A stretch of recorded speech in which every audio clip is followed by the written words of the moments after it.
Eh bien bonjour à tous, pour cette vidéo aujourd'hui nous allions parler des aboiements. Ce qu'il faut savoir, c'est que l'aboiement, contrairement à ce que vous pouvez entendre, ce n'est pas du tout la forme de langage de votre chien. Votre chien communique par plein d'autres moyens dont nous parlerons une prochaine fois, mais certainement pas par les aboiements. Les aboiements en fait sont une réponse à un stress, une pression qu'il va falloir contrôler en fonction justement du type d'aboiement. Alors des aboiements, il en existe, on va dire, 4 types bien particuliers. Le plus important va être celui lié à la peur, qu'il va être très difficile de calmer, mais que nous pourrons travailler. Il y a également les aboiements liés à la garde. Le troisième type, ça va être en fait lié au jeu. Et enfin, le quatrième, ça va être lié en fait à une demande. Donc nous allons d'abord nous attaquer à ce quatrième type qui est justement l'aboiement lié à une demande. Il correspond par exemple à votre chien qui se met devant la porte et qui aboie pour que vous lui ouvriez, ou qui se met proche de sa laisse par exemple parce qu'il a décidé qu'il fallait sortir. Donc comment arrêter ce type d'aboiement?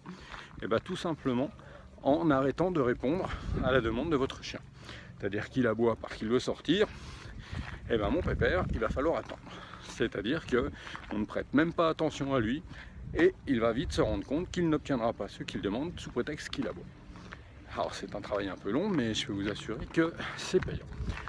Le deuxième type d'aboiement, c'est le jeu. Alors là, le stimulus est beaucoup plus important, donc il va falloir effectivement faire différemment pour pouvoir le contrôler, puisqu'en fait vous êtes en train de jouer avec votre chien, avec sa balle, un morceau de bois, vous l'amusez en le faisant tirer sur une corde, peu importe quoi, jack, pied. Et puis bien votre chien aboie parce que la balle vous l'a cachée, vous lui lancez pas, la corde vous voulez pas lui donner, enfin bref. Donc pour pouvoir calmer ce type d'aboiement, et bien en fait il va juste falloir que vous arrêtiez instantanément ce que vous êtes en train de faire.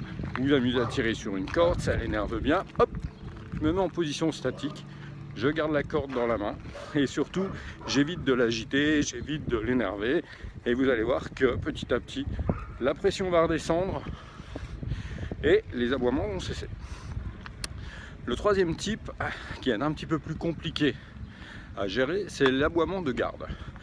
Alors vous avez une propriété ou un appartement, peu importe, et votre chien, il y a du bruit dans le couloir ou il y a du monde qui passe devant la grille et votre chien se met à aboyer. Alors dites-vous que ça c'est complètement naturel, puisqu'en fait votre chien fait son travail. En revanche, ce qui est moins naturel, c'est si lorsque vous arrivez proche de lui, ou en tout cas dans le jardin, votre chien continue à aboyer, et bien là c'est qu'on a tout simplement un problème de hiérarchie qui ne s'est pas mis en place dans le groupe dont votre chien fait partie. Alors pour les êtres humains, généralement, la hiérarchie, c'est on a les parents qui sont avant les enfants et les enfants qui sont avant les animaux. Et si votre chien continue à aboyer lorsque vous arrivez à proximité, enfin en tout cas dans son environnement, dans le jardin ou dans le couloir devant la porte, et qu'il continue à aboyer, et bien tout simplement c'est qu'il estime qu'il est en haut de sa hiérarchie à lui. Car pour lui, dans sa hiérarchie, et bien en fait il y a un maître, un deuxième maître si vous êtes en couple. S'il y a des enfants, les enfants vont arriver l'un après l'autre. Donc dites-vous qu'il y aura un enfant qui aura une position hiérarchique plus importante que l'autre si vous en avez deux. Si vous en avez trois, c'est pareil. Et votre chien doit arriver là, derrière tout le monde. Et s'il continue d'aboyer quand vous arrivez, dites-vous que pour lui, il est tout en haut de la hiérarchie. Donc là, en fait, le travail qu'il va y avoir à faire, c'est réapprendre à votre chien sa place, parce qu'il en a besoin, il a besoin de savoir où il doit se trouver, de manière à ce que, en arrivant à sa place, c'est-à-dire en dernier dans la hiérarchie, il arrêtera d'aboyer, au moins au moment où vous arrivez devant votre grille ou derrière votre porte si vous êtes en appartement. Donc tout ça, ça va falloir le travailler sur différents niveaux, mais nous pourrons en reparler si vous le souhaitez. Et enfin, le dernier aboiement, alors là, ça va être l'aboiement lié à la peur. Alors il est caractérisé par une attitude très particulière de votre chien qui va avoir tendance à reculer, qui va avoir la queue entre les jambes, qui va avoir tendance à reculer devant justement ce qui lui fait peur, ce qui l'impressionne. Et là, pas grand chose à faire. Alors surtout, on va pas caresser le chien, parce qu'autrement on va renforcer sa peur. Donc le côté je le caresse pour le rassurer, dites-vous que ça ne va pas l'aider, bien au contraire, ça va pour lui justifier le fait d'avoir peur. Donc on évite ça, on ne fait rien en fait, presque ça.